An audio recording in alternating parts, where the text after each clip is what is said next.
하나님의 말씀 히브리서 11장 23절에서 26절 말씀입니다. 히브리서 11장 23절에서 26절입니다.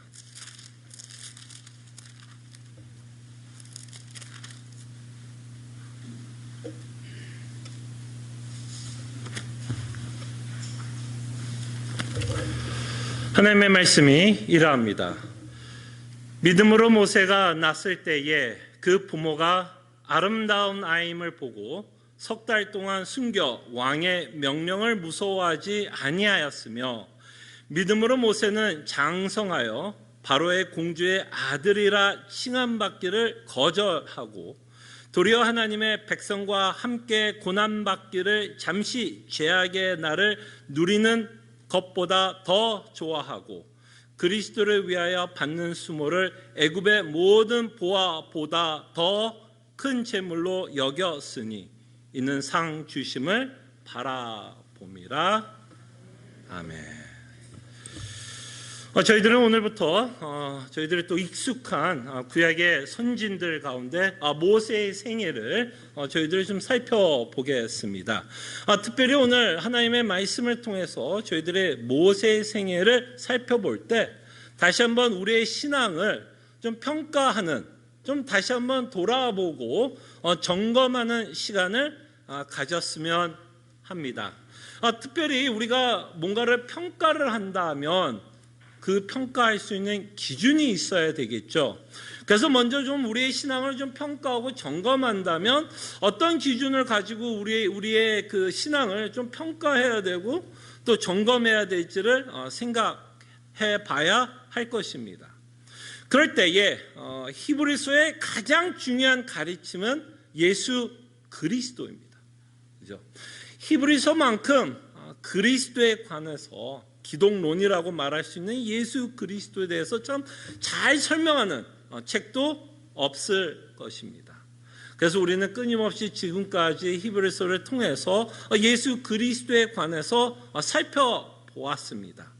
그러면서 예수 그리스도의 사역으로 말미암아 그의 죽으심과 부활하심 또는 승천하심을 통해서 히브리서는 또 이런 관점을 갖고 우리에게 말씀하십니다. 새로운 시대가 시작했음을 말씀하십니다. 뭔가 새로운 시대 또는 새로운 시기가 시작했다라고 말씀합니다.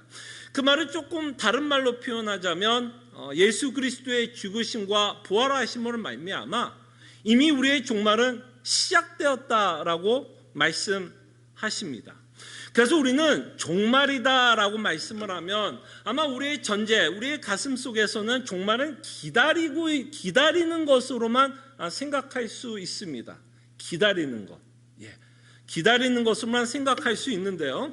예수님이 이 땅에 오심으로 성경은 끊임없이 종말은 이미 시작을 했음을 말씀하고 있고 성도는 이미 종말을 누리고 있음을 말씀합니다. 그래서 히브리서 1장에 보면 어쩌면 가장 이 히브리서를 이해하고 또는 우리가 예수 그리스도를 믿을 때에 어떤 시대에 살고 있는지를 설명하고 있는 아주 굉장히 중요한 구절을 저희들이 보게 되는데요. 두 가지 시대로 히브리서 기자는 말씀합니다. 두 가지 시대로 말씀합니다.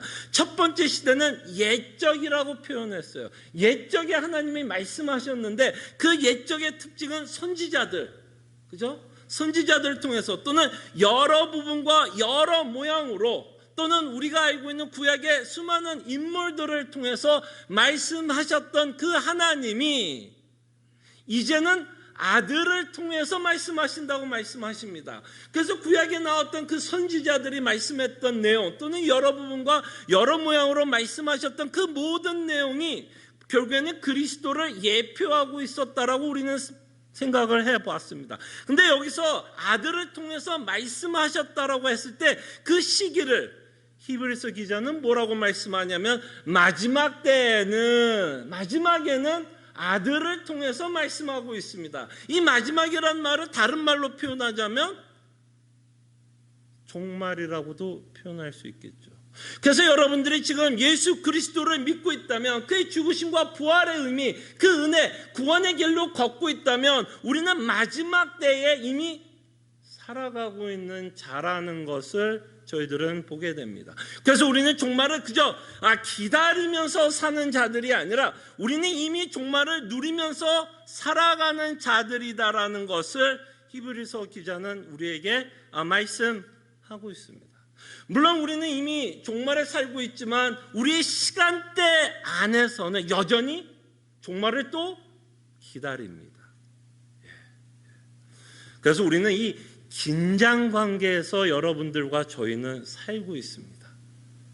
이미와 아직이라는 이 하나님의 시간대에 우리가 살아가고 있어요. 그래서 이 아직에 관해서는 히브리서 기자는 또 이렇게 말씀하고 있죠. 안식에 들어갈 약속이 뭐라 그래요? 남아있다라고도 표현합니다. 그러므로 우리는 이미 그리스도 안에 지금 안식을 누려야 안 누려요? 누립니다. 어떤 면에서 누리고 있어요. 그러나 어떤 영원한 안식이 기다리고 있다라는 것을 통해서 뭔가를 아직 기다리면서 살아가고 있는 우리의 인생을, 성도들의 인생을 말씀합니다. 이미 종말이 시작했으므로 히브리서 기자는 또 이렇게 말씀합니다. 우리로 하여금 담대하게 은혜의 보좌 앞에 나갈 것을 우리에게 권면합니다.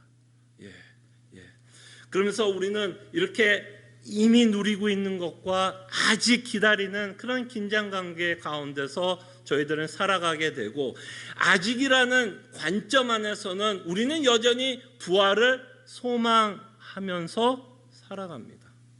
그럴 때 부활에 관해서 여러분들에게 눈에 말씀드린 것처럼 우리는 이미 부활했습니다. 영적으로 부활했어요. 여러분들의 믿음이 있고 예수 그리스도를 믿고 있다면 거듭났으며 그것이 우리가 부활했다라고 말할 수 있지만 여전히 우리는 영원한 안식을 기다리며 부활을 소망하면서 살아갑니다. 그래서 이 부활에 관해서는 우리가 아브라함이 이삭을 바치는 이유에 대해서도 저희들은 생각해 봤습니다. 아브라함이 이삭을 바칠 수 있었던 이유가 있었다면 생명을 새롭게 줄 수 있는 능력을 갖고 있는 하나님을 믿었습니다. 그것을 우리는 충분히 아브라함은 부활을 믿었다라고 우리는 설명할 수 있겠고, 이렇게 부활을 믿는 자들은 이 땅에 살아가면서 어떤 삶을 살았느냐라고 말씀하냐면 아브라함의 후손들, 그 후손들은 끊임없이 본향을 바라보면서 살았어요. 자신이 돌아갈 고향이 있다라는 것을 믿고 살았습니다. 우리가 생각은 안 해봤지만 요셉의 생애가 끝났을 때도 요셉은 뭘 믿었죠? 하나님이 이스라엘 백성을 반드시 가나안으로 돌아가게 할 그 언약을 믿고 있었어요. 그래서 요셉이 죽을 때 마지막 유언이 무엇인지 아세요? 너희들이 혹시 나가면 가나안으로 돌아가게 되면, 요셉에게는 육체적인 고향은 어디예요? 가나안이잖아요. 거기 가게 될 건데, 반드시 가게 될 텐데 갈 때 뭐 해달라고 부탁해? 내 뼈를 함께 가져갈 것을 말씀합니다. 그렇게 요셉이 가나안을 바라보면서 살았던 그 인생이 결국에는 우리로 무엇을 바라보면서 살라라고 말씀하는 겁니까? 우리의 본향, 하나님의 나라, 그 영원한 안식을 바라보면서 살아가라고 말씀하고 있습니다. 이렇게 본향을 바라보면서 살아가는 자들의 정체성을 성경은 이렇게 말씀합니다. 히브리서도 이렇게 말씀합니다. 우리를 외국인으로 말씀해요. 외국인 또는 나그네. 우리식으로 얘기하면 이민자, 이미그랜트, 이민자 또는 나그네로 살아갈 것을 말씀합니다. 그래서 우리의 정체성을 성경은 뭐라고 말씀하냐면 나그네다라고 말씀합니다. 나그네. 그래서 우리의 삶은 우리의 정체성에 맞는 삶을 성경은 요구합니다. 우리가 나그네이기 때문에 이 땅에서 어떻게 살 것을 요구해요? 나그네처럼 살라라는 겁니다. 여기서 말뚝박고 사는 인생이 아니라 우리는 언제나 모아하는 인생을 살아야 돼. 언젠가는 떠날 인생. 마치 이스라엘 백성이 광야에서, 그죠? 그 텐트를 쳤다가 텐트를 걷었다가 텐트를 쳤다가 텐트를 거두는 그런 나그네 인생을 우리는 살아야 할 것을 말씀합니다. 이 말은 뭐야? 말뚝박지 말라는 겁니다. 이 땅이 우리가 살 영원한 곳이 아니라는 것을 나그네라는 단어를 통해서 우리에게 말씀합니다. 그래서 우리의 정체성은, 나그네라는 정체성은 우리로 하여금 우리가 이 땅에서 어떤 삶을 살아야 할지를 규정합니다. 합니다. 그래서 에베소서에 봐도 사도 바울은 이렇게 말하죠. 우리가 빛의 자녀이기 때문에 그것이 우리의 뭐예요? 정체성, 아이덴티티. 그렇기 때문에 우리는 빛의 자녀로서 마땅히 살아야 할 것을 말씀하십니다. 그래서 이렇게 종말을 살아가는 자, 종말을 기다리는 자들이 아니라 종말을 이미 살아가는 자들에게 하나님이 요구하시는 삶이 있습니다. 종말이 이미 시작했기 때문에 나 몰라 아무렇게나 산다라는 의미가 아니라 우리가 이미 종말을 살아가고 있는 자들이기 때문에 하나님이 우리에게 요구하는 삶이 있습니다. 근데 여기서 어떤 관점으로 하나님이 우리의 삶을 요구하시냐면 하나님의 관점은 임의의 관점에서 우리의 삶을 요구합니다. 이미 이루어진 관점을 가지고 하나님은 우리에게 삶을 요구해요. 이렇게 한번 설명해 볼게요. 좀 이 개념이 조금 익숙하지 않을 수 있는데요. 이렇게 좀 설명을 해보겠습니다. 미래일이 뭐죠? 여러분과 저의 미래일은 뭐예요? 천국에서 영원히 살 것입니다. 그죠? 여러분들은 천국에서 영원히 살 거예요. 이거는 여러분들이 이미 믿음으로 구원을 받은 자들은 뭐를 할 수 있냐면 상상의 나래를 피게 됩니다. 내가 천국에서 어떤 삶을 살 것을 여러분들이 이미 말씀을 통해서 깨닫게 됩니다. 그래서 우리는 미래에 있을 천국의 삶을 이 땅에서 살아갑니다. 여러분들이 천국에서 살아야 될 그 삶을 이 땅에서 살아갑니다. 그래서 우리는 믿음의 눈으로 미래의 일을 현재의 일로 보면서 살아간다는 얘기예요.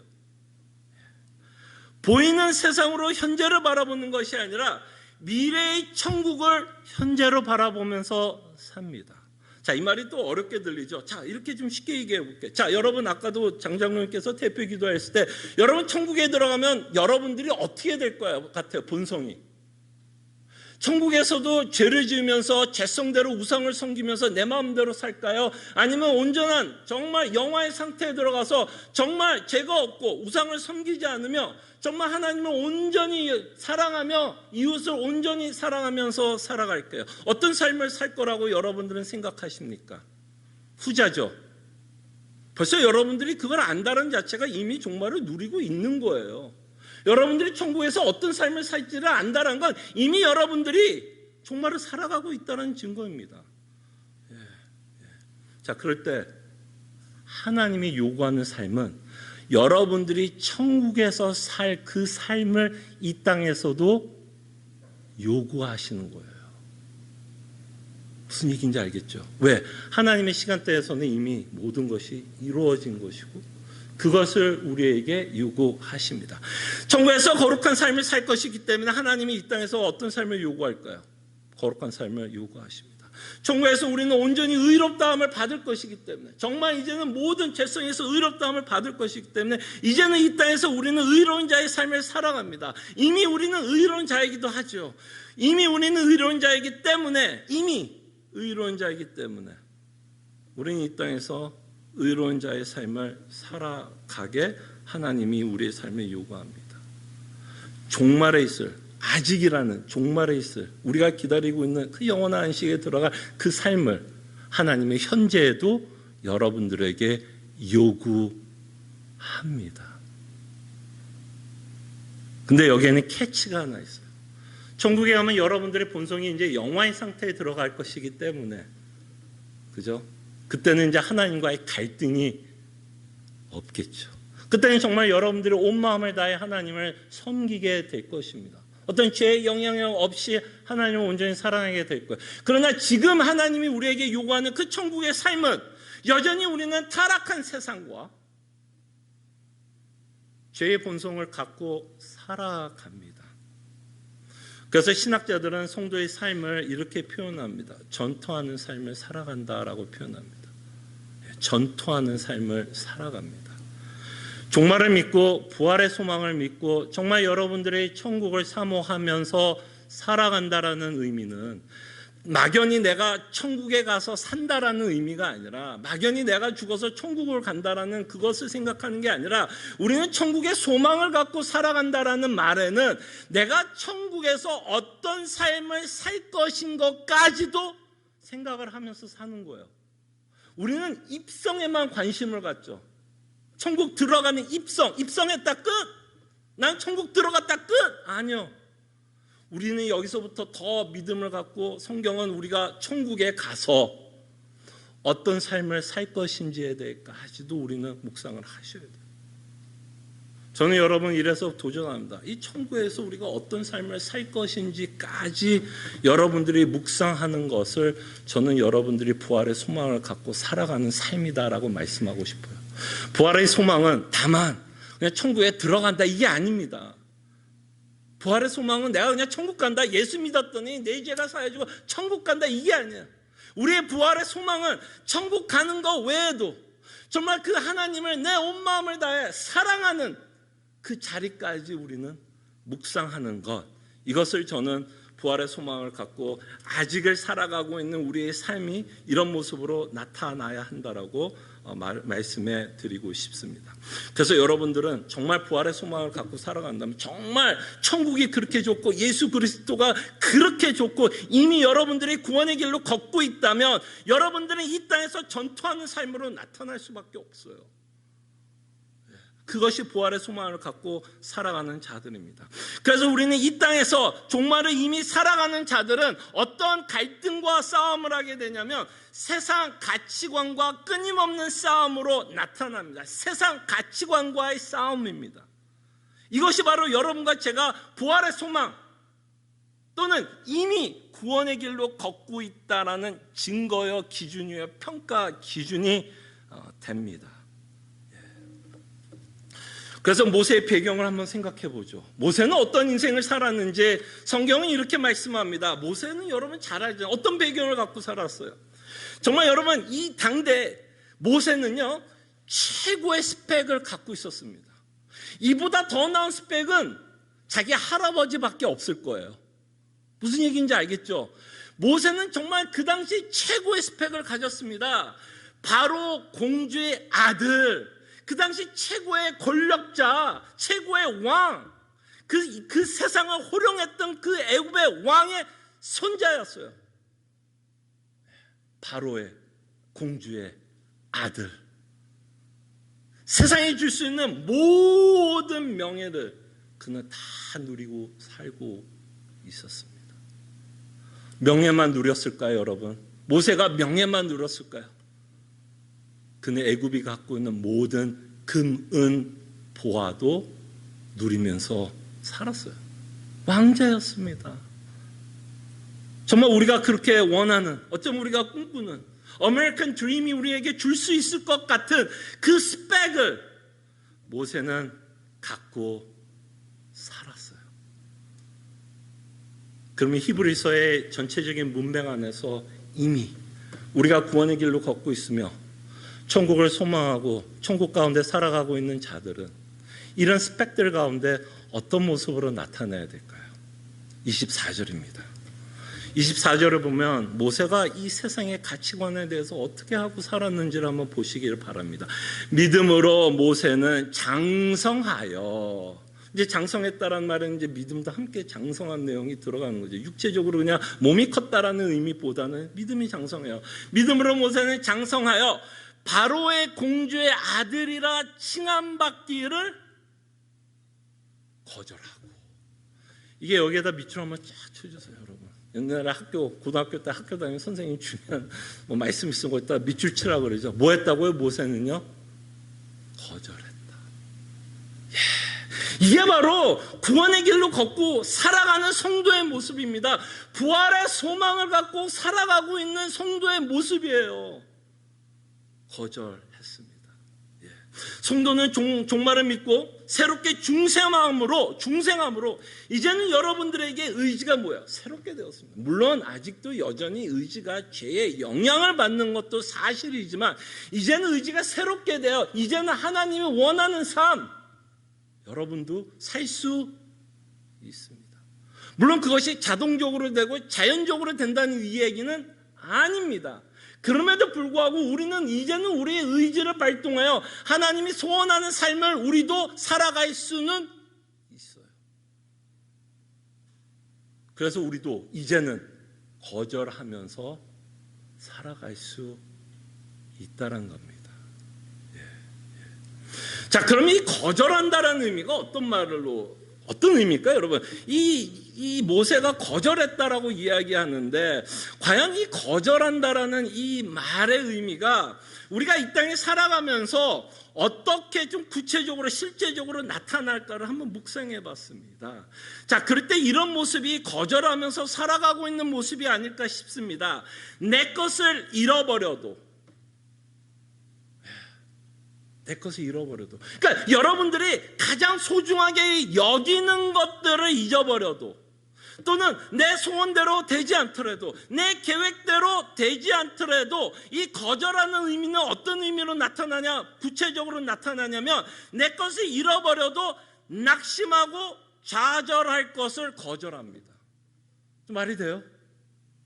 우리는 우리 것을 잃어버리면 우리는 좌절하고 절망하게 되는데, 정말 구원을 믿고, 정말 여러분들이 이미 하나님의 나라의 시민권이요, 구원의 길로 걷고 있다는 것을 믿고 있다면, 저는 감히 이렇게 말하겠습니다. 선포하겠습니다. 우리는 절망할 이유가 없어요. 알아요? 현실은 그렇지 않다라는 거. 그렇지만 정말 우리가 부활의 소망을 갖고 살아간다면, 정말 종말을 이미 우리가 누리고 있다면, 우리는 절망할 자유가 없습니다. 낙심할 자유가 없어요. 아무리 답답한 일이 있어도 절망할 수 없습니다. 왜? 우리는 이미 그리스도 안에 있는 가장 귀중한 것을 갖고 살아가고 있는 자들이기 때문에 우리는 절망하고 좌절을 거절합니다. 우리의 의지를 발동해서 거절합니다. 세상이 주는 위로와 소망을 거절하면서 살아간다는 겁니다. 우리가 너무나 잘 아는 그 다니엘의 세 친구의 고백처럼, 그리 아니하실지라도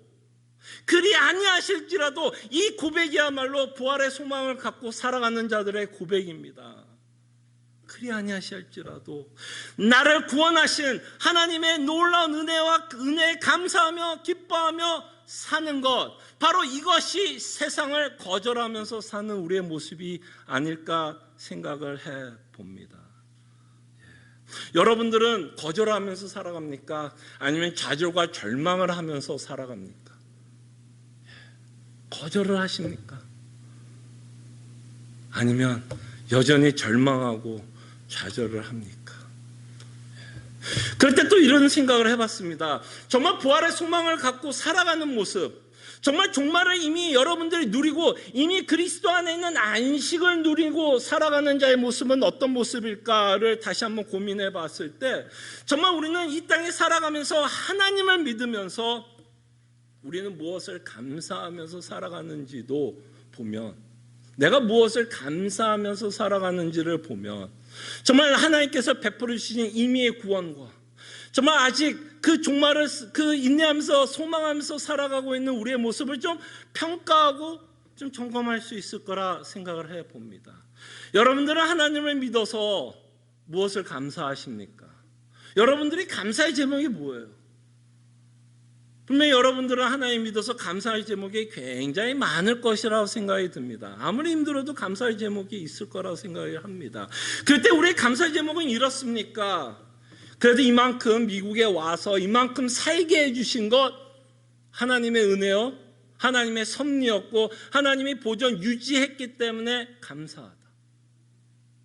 또는 그래도 하나님 덕분에 자식 농사 그래도 이 정도 한 게 어디야, 그래서 감사하십니까? 또는 하나님이 지금까지 나를 보호해주고 유지하신 것 때문에 내가 이만큼 내 건강 지키고 일할 수 있어서 참 감사하다. 근데 여러분, 오해는 마십시오. 분명히 이런 것들 감사 제목입니다. 아니, 여러분들이 지금 이 미국 땅에 와서 이만큼 살게 했다면 그것도 하나님의 은혜 아니겠습니까? 여러분들 자녀를 키웠을 때 자녀 키우는 거 쉬우세요? 얼마나 어려워요. 근데 아이들이 바르게 반듯하게 컸다면 그것도 물론 하나님의 은혜겠죠. 그리고 지금까지 살아오면서 건강하게 살았다면 물론 그것도 하나님의 은혜와 감사의 제목이다라고 저는 말하고 싶습니다. 근데 제가 여러분들에게 도전하고 싶은 건 이거예요. 정말 부활의 소망과 이미 종말을 누리고 있다면 우리의 감사는 여기서 끝나면 안 됩니다. 여기서 끝나면 안 돼요. 정말 부활의 소망을 갖고 사는 사람은 여기서 끝나면 안 됩니다. 이 땅의 것으로 우리의 감사 제목이 끝나면 안 돼요. 어쩌면 거기서 끝난다면 우리는 부활의 소망 없이 살아가고 있는 우리의 모습일 수도 있습니다.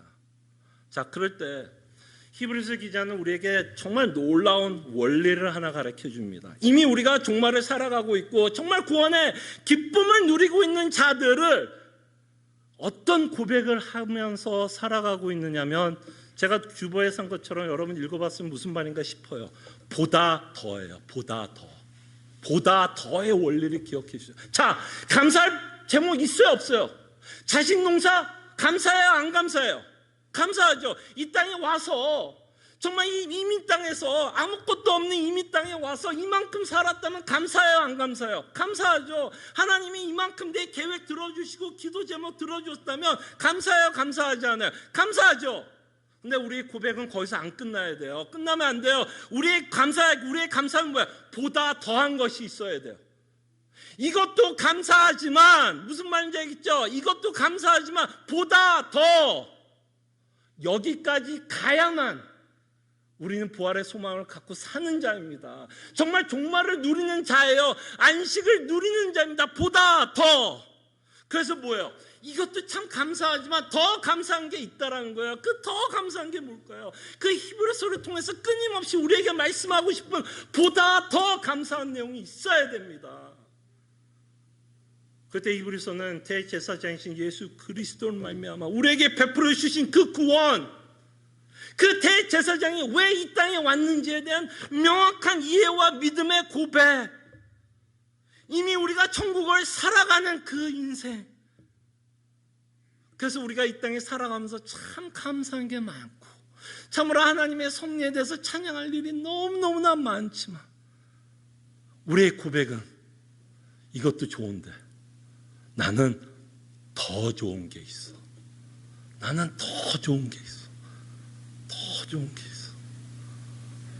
그것이 바로 예수 그리스도가 되기를 저는 진심으로 소원합니다. 보다 더를 기억해 주세요. 보다 더, 보다 더. 예. 바로 모세의 삶을 통해서 히브리서 기자가 우리에게 말씀하고 싶은 내용이 이겁니다. 보다 더 공주의 아들로 사는 것을 뭐 했다고요? 거절했습니다. 왜? 이것보다 더 좋은 게 있으니까.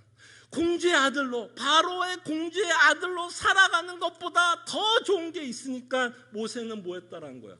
거절했습니다. 그때 그 거절했던 내용을 이렇게 표현합니다. 공주의 아들로 살아가는 걸 죄낙이라고 표현했어요. 죄낙. 예, 죄낙.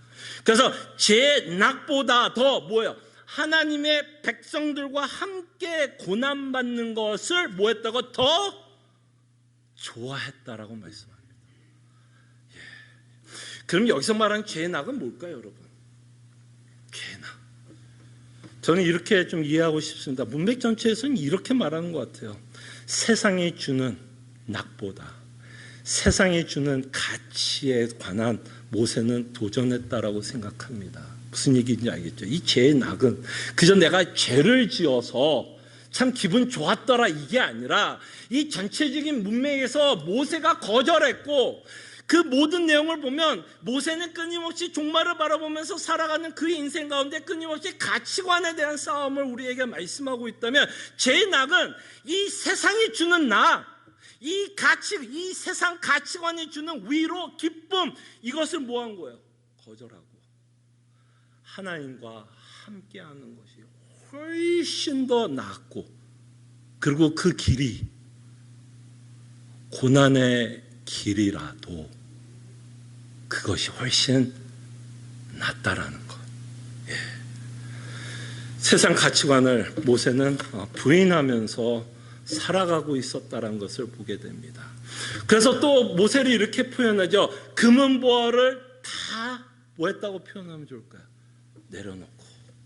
그러니까 금은 보화보다, 그죠? 금은 보화보다 예수님과 함께 이 땅에서 고난받는 것을 모세는 뭐하나 더 가치 있게 여겼다라는 거예요.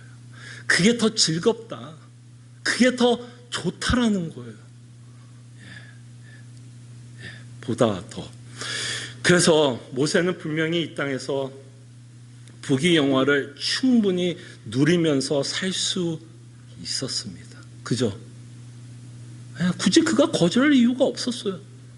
그는 충분히 이 땅에서 명예도 누리고 금은 애굽이 주는 그 풍성함을 느끼면서 살아갈 수 있었습니다. 그럼에도 불구하고 모세는 이스라엘을 이끌고 광야를 거쳐 가나안으로 가려고 하는 것, 이것이 바로 예수 그리스도의 수모에 동참하고 있는 모습이 아닐까 생각을 합니다. 엉뚱하죠? 갑자기 모세 이야기하다가 예수님이 나옵니다. 예수님이 그때 있었어요? 없었어요? 없었잖아요. 근데 왜 히브리서 기자는 여기 엉뚱하게 예수님 이야기를 할 수 있을까요? 저는 이 예수님의 이야기를 하면서 성도의 삶이 이래야 될 거라고 말씀하는 것 같아요. 모세가 거절했던 그 삶이 이 땅에 이 신약에 살고 있는 예수 그리스도를 믿는 자들이 이렇게 살아야 한다라는 의미로 예수 그리스도와 함께 수모를 받았다라고 히브리서 기자가 설명하고 있지 않나 생각을 해봅니다. 그렇죠? 예수 믿는다는 게 뭐예요, 여러분? 이 세상의 가치관을 쫓아가지 않는 삶이 하나님이 요구하는 삶이라는 것을 우리는 압니다. 세상이 주는 가치관에서 거절하면서 저희들은 살아갑니다. 이것이 죄악을 거부하면서 살아가는 것입니다. 하나님이 주신 구원을 기뻐하고 하나님과 교제하는 것을 최고의 낙으로 삼고 저희들은 살아갑니다. 그때 여러분, 왜 모세는 이렇게 살았을까요, 여러분? 여러분, 모세가 몰랐을까요? 명예를 몰랐을까요? 부귀영화, 금은보화의 어떤 가치를 모세가 몰랐을까요? 난 좀 그렇게 생각하지 않아요. 어떻게 모를 수가 있어요? 근데 뭐야? 보다 더 올리죠. 계속. 이것보다 더 좋은 게 있다란 걸 모세는 믿었던 거죠. 이것보다 더 좋은 게 있다란 거죠. 이것보다 더 좋은 게 있으니까 그는 그것도 거절하면서 하나님이 요구하는 삶을 살았다라고 우리는 볼 수 있습니다.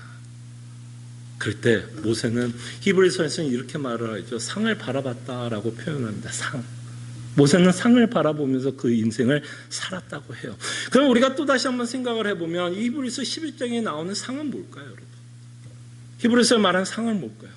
이 아브라함의 자손들, 아브라함도 그랬고 아브라함의 자손들도 끊임없이 상을 바라봤다라고 표현한다면 그들이 바라본 인생이 뭐죠? 뭐를 바라보면서 살았어요? 본향. 그들이 영원히 살 집을 그들은 이미 알았어요. 그리고 영원히 살 그 집이 이 땅의 어떤 것보다 더 좋다라는 것을 그들은 믿었어요. 그래서 요셉도 뭐 하고 싶었어요? 가나안에 제발 나 뼈라도 가지고 가라는 거죠. 요셉이 총리 아니었어요? 근데 그는 애굽에서 살기를 원하지 않고 어디를 가기를 원했어요. 비록 자신이 여기서 죽더라도 꼭 나를 뼈라도 가나안에 꼭 가져갈 것을 요구합니다. 네, 여러분, 무엇이 더 좋으세요? 무엇이 더 좋으세요? 무엇이 더 좋으세요? 하나님은 우리에게 참 강하게 도전한다라고 생각을 합니다. 예수 믿는다라는 의미가 뭘까? 부활의 소망을 갖고 살아간다라는 의미는 뭘까? 종말을 우리가 이미 누리고 있다면 그 종말을 누리고 살아간다라는 의미는 무엇일까? 그때 모세 인생을 통해서 끊임없이 거절하는데, 왜 거절하냐면 보다 더 좋은 것이 있기 때문에 거절할 것을 말씀합니다. 이것이 바로 히브리서 기자가 히브리서 독자들에게 말씀하고 싶은 내용 아니에요? 너가 죽더라도, 너가 예수 믿는 것 때문에 핍박을 받고 죽더라도 보다 더 좋은 본향이 기다리고 있다. 그러기에 굳건하게 예수 그리스도를 믿고 어떤 핍박 가운데, 어떤 어려운 가운데서도 인내할 것을, 그죠? 히브리서 기자는 말씀하고 있다는 것을 보게 됩니다. 그때 신약에 살고 있고 예수 그리스도를 믿는 우리는 이렇게 한번 좀 마무리 지으면 어떨까요? 자기를 부인하는 삶을 이 땅에 어떤 것을 얻는 것보다 더 좋아합니다. 많은 경우에 우리가 자기를 부인한다라고 하면 막 억지로 하는 느낌이 많이 들어요. 막 할 수 없어서 너무 고통스러워. 아니요. 우리 생각도 조금 바꿨으면 좋겠습니다. 자기를 부인하는 삶이 이 세상의 어떤 삶보다 뭐한 거야? 보다 더 좋았으면 좋겠어요. 보다 더 좋았으면 좋겠어요. 그냥 내가 마지못해서 내 욕심 버려야 돼, 내 정욕 버려야 돼, 나 부인하면, 이게 아니라 정말 자기를 부인하는 이 삶이 너무 좋았으면 좋겠어요. 누구 때문에? 예수님 때문에. 그게 모세 인생 아니에요? 그게 모세 인생 아니에요? 그것이 바로 예수님의 인생 아닐까요? 자기의 모든 것을 부인하고 우리를 구원하기 위해서 그는 십자가에 짊어지고 모든 고통과 고난을 이겨내셨습니다. 할 수 없이 예수님이 십자가를 지셨나요? 아니면 기쁜 마음으로, 자원하는 마음으로 십자가를 지셨나요? 정말 기뻐하면서, 자원하면서 십자가를 짊어지었습니다. 왜? 그가 십자가에 죽으면 구원이 이루어질 것을 알았기 때문에, 보다 그 고난에 이기게 되고 있는 것을 저희들은 보게 됩니다. 십자가를 짊어지는 것을 더 좋아하는 삶을 우린 살았으면 좋겠어요. 그것이 억지로 그냥 마지못해서 그냥 정말 이게 정말 종말을 즐기는 자의 삶, 정말 부활의 소망을 갖고 살아가는 자의 모습이 아닐까 싶습니다. 내 것을 잃어버려서 절망과 좌절하는 게 아니라 오히려 내 것을 잃어버리기 때문에 그 종말이 갖고 있는 그 풍성함을 더 맛볼 수 있다면 오히려 우리는, 하나님, 그럼 나 좀 잃어버리겠습니다. 좀 내 뜻대로 안 돼도 참겠습니다. 왜? 더 좋은 것을 맛보게 되니까. 그죠? 그래서 우리가 세상 가치관에 대한 우리의 도전을 저희들이 좀 받았으면 좋겠고요. 우리의 신앙을 좀 모세 인생을 통해서 다시 한번 우리 신앙을 좀 평가해보고 그런 시간을 저희들이 좀 가졌습니다. 그래서 주 예수보다 더 귀한 것은 없다라는 그 고백이, 우리의 고백이 되기를 소원합니다. 기도하죠. 여러분들이 저와 같다면 아마 회개해야 되지 않을까 싶습니다. 저도 말씀을 준비하면서 참 많은 도전을 받았어요. 그때 먼저 우리가 정말 종말을 살아가고 있고 부활의 소망을 갖고 있다면 회개할 수 있도록, 정말 나는 보다 더 원리를 갖고 살아가는지, 여전히 이 땅의 것을 바라보면서 살아가고 있는지 회개하기를 원하고, 정말 부활의 소망과 종말을 즐기고 살아가는 모습은 어떤 모습인가를 다시 한번 모세 인생을 통해서 깨달을 수 있도록 저희가 함께 기도했으면 합니다. 기도하죠.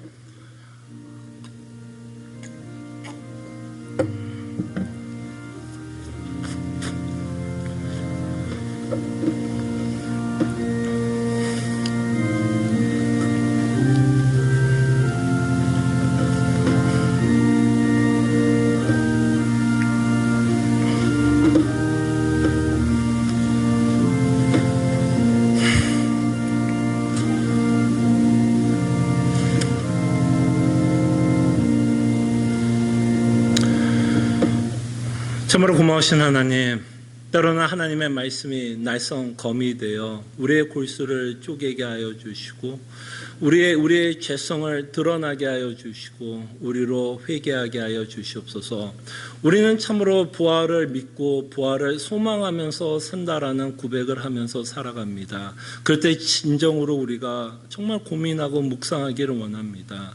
부활의 소망을 갖고 살아가는 자들은 과연 이 땅에서 어떤 모습으로 나타나는지를 다시 한번 이 모세 인생을 통해서 내 자신을 점검해보고, 한 예수님이 우리에게 당부한 것처럼 자기를 부인하라고 할 때 이것이 억지로 그저 손해보고 그저 희생하고 할 수 없이 하는 것이 아니라 정말 보다 더 좋은 것을 우리는 누리고 있기 때문에 나의 것을 부인하고 예수 그리스도께서 원하는 십자가를 짊어지며 예수 그리스도를 닮아가며 예수님이 가장 가치 있게 여겼던 것을 가치 있게 여기며 그것을 복으로 여기며 살아가는 주의 백성들 되게 하여 주시옵소서.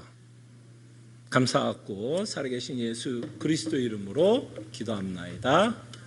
아멘. 함께 일어나셔서 찬송가 94장 찬송합니다.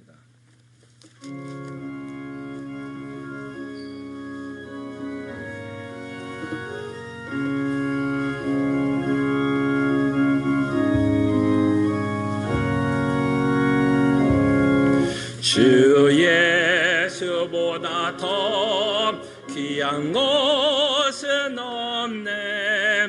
이 세상 무기와 바꿀 수 없네. 영축은 내 대신 돌아가신 그 놀라운 사랑 잊지 못해. 세상 죄가 다 버리고 세상 자랑 다 버렸네. 주 예수보다 더 귀한 것은 없네. 예수 밖에는 없네. 주 예수보다 더 귀한 것은 없네. 이 세상 명예와 바꿀 수 없네. 이전에 즐기던 세상에도 주 사랑하는 마음 뺏지 못해. 세상 즐거움 다 버리고 세상 자랑 다 버렸네. 주 예수보다 더 귀한 것은 없네. 예수 밖에는 없네. 주 예수보다 더 귀한 것은 없네.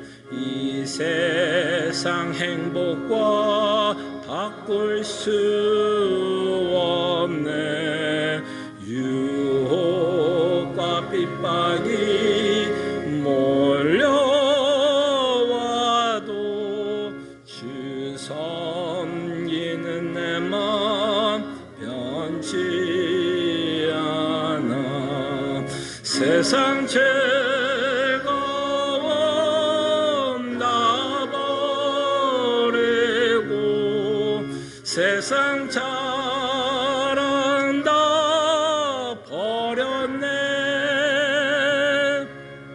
주 예수보다 더 귀한 것은 없네. 예수 밖에는 없네.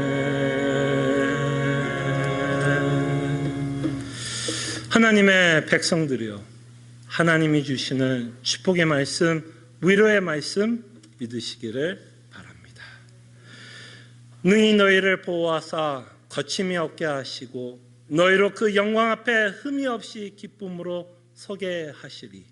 곧 우리 구주 홀로 하나이신 하나님께 우리 주 예수 그리스도로 말미암아 영광과 위엄과 권력과 권세가 영원전부터 이제와 영원토록 함께 있을지어다. 아멘.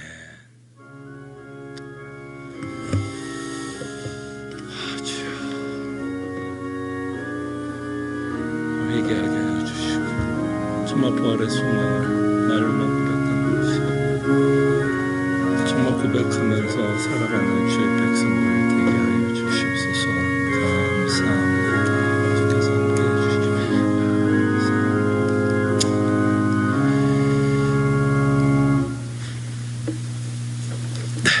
또 예배 오신 모든 사랑하는 성도님들 감사하고요. 저희가 지난주부터 이제 대면 예배하면서 좀 인사는 그냥 눈인사. 아이고 오셨군요. 네, 반갑습니다. 인사하시고 혹시 또 끝나고 또 근황도 묻고 싶고 좀 대화하고 싶으면 좀 비가 와서 조금 문제가 될지 모르지만 파킹장 또는 친교실 안에 들어가셔서 좀 대화도 좀 하시고 가셔도 될 것 같습니다. 지난주부터 저희가 대면 예배한 거에 대해서 참 하나님께 또 감사하게 생각하고요. 끊임없이 저희 이 안전을 위해서 여러분 좀 기억해 주시고 기도해 주셨으면 감사하겠습니다. 계속해서 수요 성경 공부 또 고백서에 있는 교회에 관해서 저희들이 살펴보고 있는데요. 많은 관심과 기도 부탁드립니다. 그리고 7월 18일 사실 이번 주 토요일입니다. 이번 주 토요일부터 저희가 오전 6시 반 새벽인가요? 오전인가요? 6시 반입니다. 좀 경계선이죠. 6시 반에 저희가 좀 새벽 기도회를 좀 다시 한번 좀 시작해 보려고 합니다. 물론 대면으로는 아직은 좀 힘들 것 같고 저희가 좀 줌으로만 저희가 좀 새벽 기도회를 하려고 합니다. 아마 지금쯤은 다들 제가 당회에서 보냈던 문자를 다 받아봤을 거라고 생각이 드는데요. 어쨌든 저희 교회는 하나님께서 주신 은혜의 수단을 끊임없이 사용하려고 하는 교회인데 아마 그 은혜의 수단을 담는 그릇은 아마 좀 우리가 익숙한 방법으로는 하지는 못하는 것 같아요. 그랬을 때 또 하나님께서 또 이 테크놀로지를 사용해서 또 줌이라는 것을 통해서 좀 은혜의 수단을 좀 다시 한번 좀 담아 보려고 합니다. 여러분들이 매일매일 또 기도하실 줄은 알지만 또 함께 또 줌으로 또 여러분들과 함께 모여 또 기도하는 시간을 좀 가졌으면 하니까요. 요번 주 토요일 6시 반 함께 기도하는 시간을 가졌으면 합니다. 이미 여러분들 알고 계실 거라고 생각하고 또 기도를 또 장로님이 기도한 것을 통해서 이미 여러분들이 아시고 있을 거라고 생각이 듭니다. 모르셨던 분들은 기도를 통해서 이미 좀 광고가 어느 정도 된 것 같기도 한데요. 이런 걸 다 또 하나님의 섭리로 저희들은 또 받아들여야겠죠. 우연이 없다면, 그죠? 그래서 4번의 광고에 나온 것처럼 조세점 목사님이 사실 오늘로써 여러분들 앞에 또 사임을 합니다. 그리고 앞으로 그의 사역을 여러분 좀 기억해 주시면서 좀 기도해 주시기를 감사하겠네요. 잠깐 그래도 좀 얼굴이라도 한번 봐야죠. 아무리 이 코로나 팬데믹 마스크를 쓰고 가리면서 할 수밖에 없지만 잠깐 그래도 얼굴 잠깐 보고 목소리라도 한번 듣고 또 기도해 주면 좋을 것 같지 않을까 싶습니다.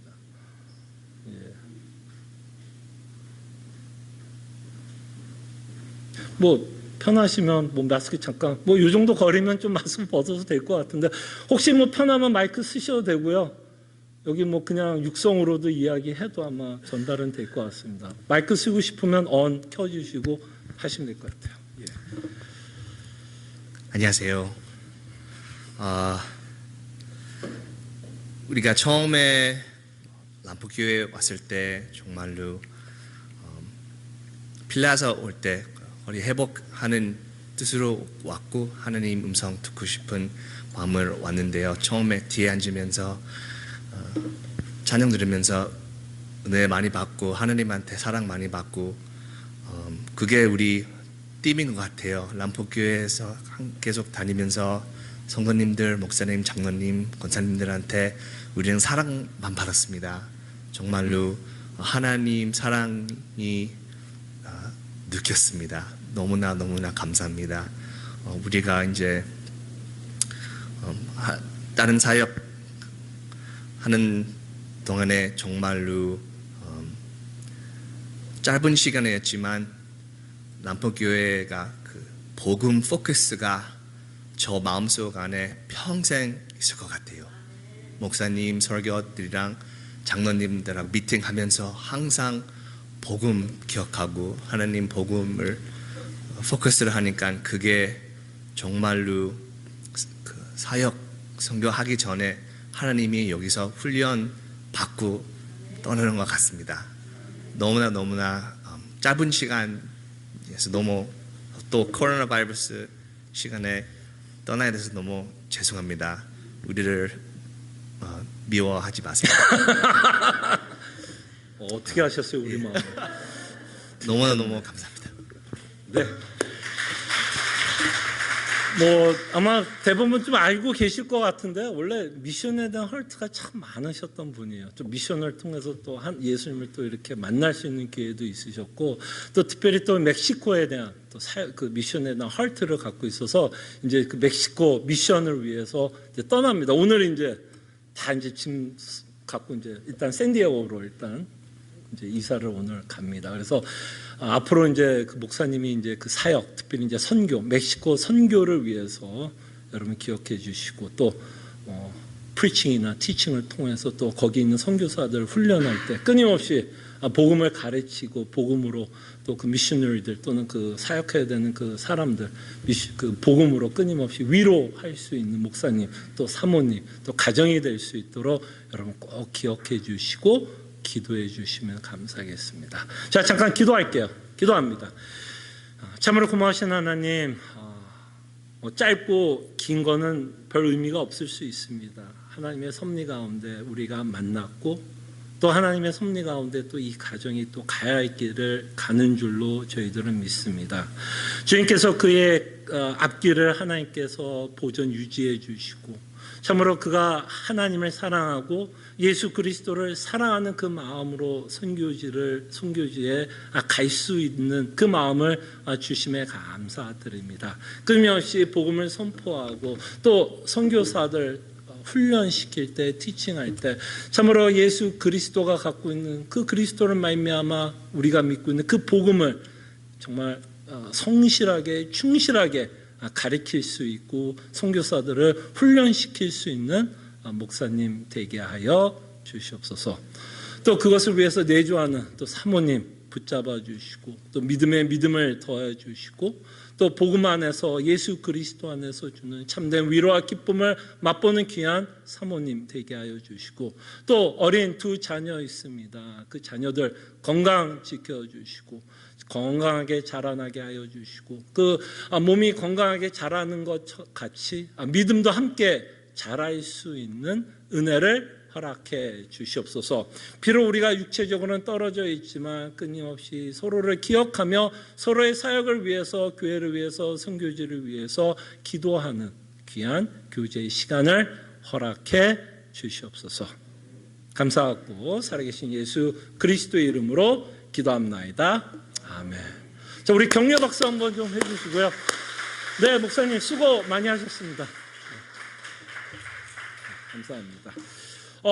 아마 이러면은 좀 여러분들이 좀 걱정이 되실 부분이 있을 거라 생각합니다. 또 주일학교가 또 어떻게 또 진행이 될지에 대한 고민이 있을 거라 생각이 드는데요. 아마 이번 주에 또 아마 단톡방을 통해서 또는 그 부모님들에게는 아마 당회에서 또 좀 여러분들에게 어떻게 이제 이 예배를 주일학교 예배를 좀 진행할지에 대해서 좀 여러분들에게 알려드리고요. 또 여기 이제 선생님들 계시는데 아마 다음 주 이번 주 안에 저희가 좀 셋업을 해서 일단 선생님들 좀 미팅을 갖고 당에서는 좀 이 주일학교 특별히 이제 예배만 드리게 되는데 예배를 어떤 식으로 좀 진행을 할지에 대해서도 또 설명도 드리고 또 여러분들이 궁금한 점 있으면 좀 답을 해 드리는 시간도 갖겠습니다. 그래서 주일학교 여러분 기억해 주시고 이런 부분이 좀 하나님을 믿는 부분이 좀 어려운 부분일 수도 있을 것 같아요.